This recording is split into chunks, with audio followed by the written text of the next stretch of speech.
Express, an international courier service. మహిళల ప్రపంచ cup cricket టోర్నీలో పాకిస్తాన్పై విజయానికి నాంది పలికింది ఏక్తా బిస్త్. అంతకుముందు ఆమె పేరు అంతగా పరిచయం లేదెవరికి.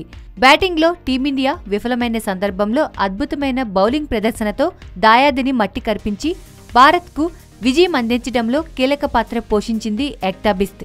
ఆ మ్యాచ్లో 10 ఓవర్లు వేసిన బిస్త్ కేవలం 18 పరుగులు ఇచ్చి 5 కీలక వికెట్లు తీసి ప్రత్యర్థిని కోలుకోలేని దెబ్బతీసింది. ఒక్కసారిగా దేశం దృష్టిని ఆకర్షించింది. ఈ స్థాయికి చేరుకోవడానికి ఆమె ఎంత కఠోర సాధన చేసిందో అంతకు మించిన త్యాగం ఆమె తండ్రిది. కుమార్తె కలను సాకారం చేసేందుకు ఆ మాజీ హవల్దార్ టీ స్టాల్ను నడిపేందుకు సైతం వెనకాడలేదు.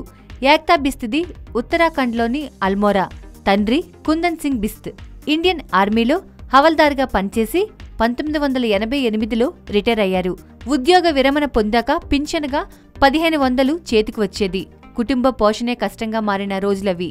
అప్పుడు ఏక్తా బిస్త్ వయసు 6 ఏళ్లు. క్రికెట్ పట్ల ఎనలేని ప్రేమ కనబరచడం చూసిన కుందన్ ఎలాగైనా కుమార్తెను క్రికెటర్ని చేయాలనుకున్నాడు.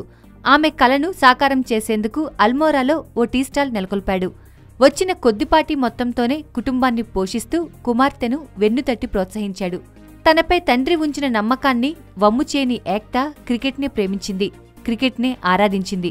క్రికెట్నే శ్వాసగా భావించింది. చివరికి అనుకున్నది సాధించింది. 2011లో జాతీయ జట్టులో స్థానం సాధించింది.